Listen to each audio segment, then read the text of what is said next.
Today we're going to talk about one of the biggest marketing mistakes ever made by a guitar company and how they violated three core marketing principles.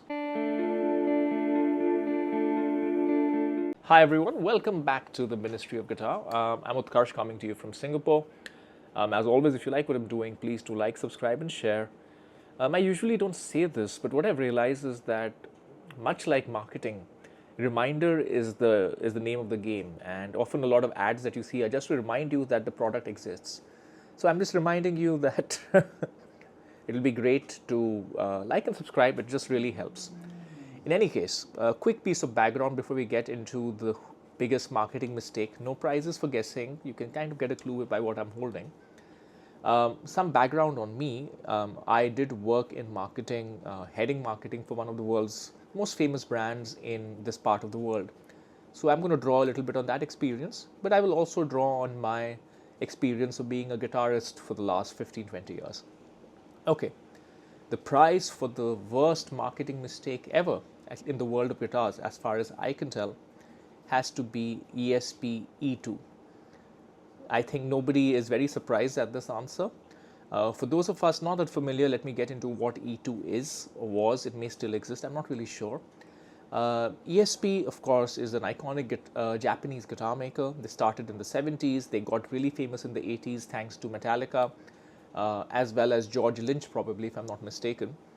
And they were known for making extremely high quality guitars in Japan, like this one. This is a ESP custom shop Snapper 8. This is a baby metal signature guitar. It's an 8-string Strat with a Floyd Rose, just outrageous. And that kind of is what ESP does really well. Really high quality guitars, but they can get quite outrageous and quite Japanese sometimes.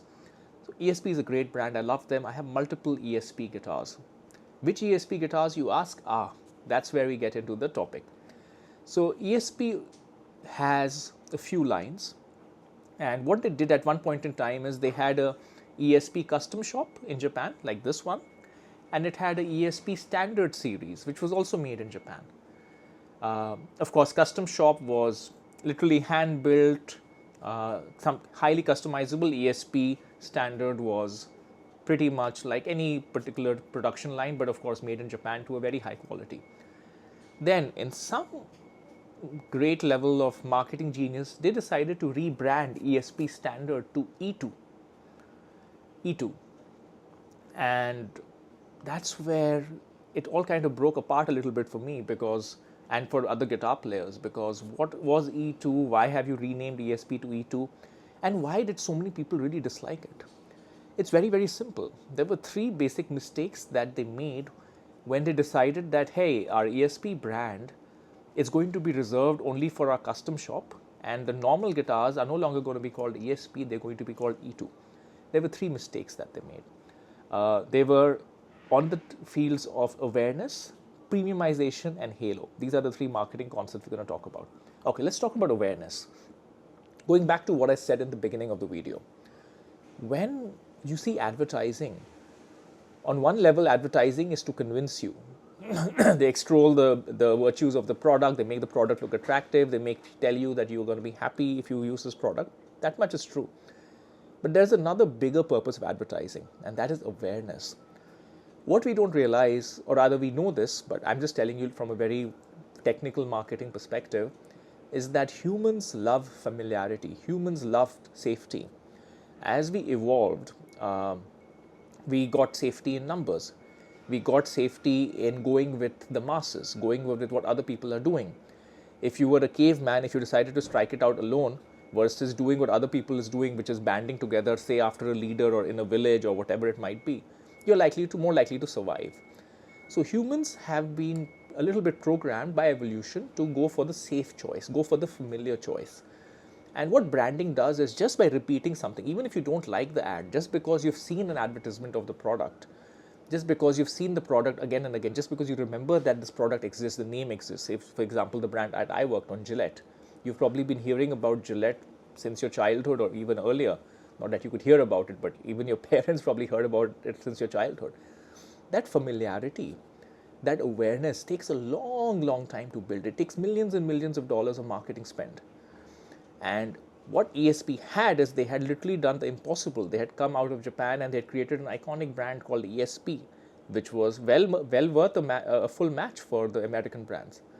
And then they decided to throw away all of that marketing effort by renaming their ESP product to E2, an anonymous, unknown name.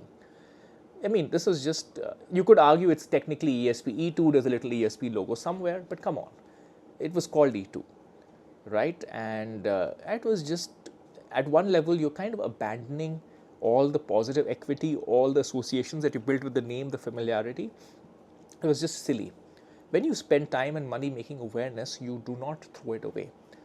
Now, if you look at how PRS did it, for example, and PRS also made a slight mistake at the beginning because they made PRS SE, but if you look at the initial guitars, SE is prominent and PRS is kind of hidden away. They learned from their mistake, and if you look at PRS SE guitars today, PRS is very prominent and then SE is also part of it. So you have to, if you have spent time and effort and marketing spend and artist spend or whatever it is that you have done building a brand, you cannot throw it away. So that was mistake number one, throwing away awareness, throwing away equity. And this brings me to issue number two, premiumization. Now, let's talk about this. Think about the car industry. Think about Toyota. Think about Honda. Think about how they compete with the companies, of course. How do they compete with the Germans, with the BMWs, the Mercedeses, and the Audis of this world? You don't have a Honda Accord competing against a Mercedes E-Class. You don't have a Toyota Camry competing against a BMW 5 Series.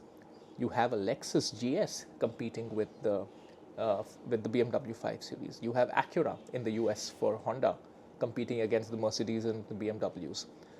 The point is, it is very difficult to take a brand upmarket. It's very, very basic human psychology. If I'm used to paying $100 for a product, I'm not going to suddenly pay $150 and $200 for a product. It just goes against, feels like a pricing up to me. I don't want a price up. I don't want to pay more for something I can get for cheaper. It doesn't work in the opposite way. I'll be happy to pay less for something I could get for more, which is why I say BMW or Mercedes could easily go from making the large saloon cars into smaller hatchbacks, the Mercedes A-Class or the BMW 1 Series, and nobody complained because, of course, BMW used to be more expensive. Now it's cheaper. I can get a cheaper one. I'm happy to buy it. So here's the big mistake that it did. Consumers were used to buying ESP at the price of ESP standard, at the price of E2. And suddenly they decide that no, the ESP name will be reserved for the custom shop. So they are trying to artificially make the ESP name on the headstock much more expensive than it used to be because it'll only be custom shop. Consumers don't really stand for that. People don't like that. Right? You can't have your cake in that way as a marketer. It just doesn't work. So that was the big mistake. They tried to premiumize up in the wrong way. They tried to make a brand which was already selling at a certain level, whatever the price was for ESP. They're trying to make it now a custom shop price. It just doesn't work. So they went about premiumization the wrong way. So that was marketing mistake number two. Marketing mistake number three, which is halo. I referred to that earlier when I talked about awareness. What is halo? Halo is essentially the concept that you have a premium product or you have a brand, and then the impact of that brand is enjoyed by not just that brand but by other products in your range. So typically a good way to think about it would be, actually it's very similar to what we spoke about earlier. If you think about Mercedes E-Class and the BMW 5 Series, 7 Series, the halo of the expensive cars is felt by the cheaper cars. People are buying the BMW 1 Series or the Mercedes A-Class or the smaller Audis because the brand is premium because of the expensive one. Similar with Porsche, right? The Porsches are, sorry, I don't want to turn this into a car thing, but I just can't help it because I love cars. Right? The 911 creates an incredible halo for all the other products. So the SUVs that you buy, the little soccer mom wagons like the Macan that you buy, right? So the halo is a powerful thing. So what did ESP do incorrect here? The ESP brand was an incredibly powerful one. But if you look at how they bring out the ESP brand at a lower price point, whether it is E2, whether it's even LTD, the way they bring it to life on the headstock and everything, they're not taking full advantage of the halo of the ESP brand. right? One, the brand, naming the brand E2 itself is a mistake, but also the expression of the brand on the product is also poor. PRS did this incorrectly and they rectified it. ESP should probably do the same. The thing is, I get a sense that they are paranoid that if you make the ESP logo prominent on the cheaper products, people won't buy the more expensive products. But if you see the PRS example, where whether it is a PRS private stock or whether it is a normal PRS or whether it is a PRS SE, you're talking of a range from $800 to maybe $20,000. That's a significant vertical range. They are all branded Paul Reed Smith. And I'm not trying to say Paul Reed Smith did an amazing job. Let's just go with Fender. And Fender, it's a very interesting thing that I'll talk about here, because what you're going to say is, hey, Squire is different from the Fender name and they have a completely different name. Very true. But Fender, the company, has another very iconic asset. Iconic asset means it's something about a brand that customers recognize, they know. It's like the BMW twin kidney grille. Fender has the headstock shape. It has the Fender headstock shape, much like Gibson does, the Strat headstock shape.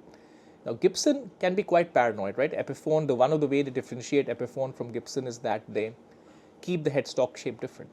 But Fender, the same headstock shape is there on a Squire, it's there on a Fender Mexico, it is there on a Fender Japan, it is there on a Fender USA, and it is there on a custom shop. The price range over here is from as cheap as maybe $200, $300 for the cheapest Squires. I don't know what the Bullet goes for now, to maybe $30,000 for the most expensive custom shop. Yet the same piece of iconic marketing awareness, right? That headstock, which is iconic since the 1950s, since the pre-CBS Strats, that is retained. So that little Bullet Strat still gets the Stratocaster name, of course, which is one thing, but it also still gets the iconic shape, that could hark back to the 1950s, to the classic era. That's how you do Halo. When you have an asset, when you have something that's been built up in the consumer's mind over a long time, you do not abandon it. And unfortunately for ESP, you could say they have the same shape of headstock between E2 and ESP Custom or LTD. Who cares? The ESP headstock is not iconic, not in the same way as a Les Paul or a Strat headstock. The iconic thing is the name ESP. So you have to keep that consistent so that you can maximize the halo across a broad range of products. Okay, so there we go. Those are the reasons why I say that the ESP E2 rebranding is one of the worst marketing mistakes ever made by a guitar maker. I'd love to know what you think. I'd love to know whether you found this topic interesting and whether you'd like me to bring more marketing perspectives in some of the decisions that have been made by guitar makers or even bands over the years. Let me know, and I'll see you next time.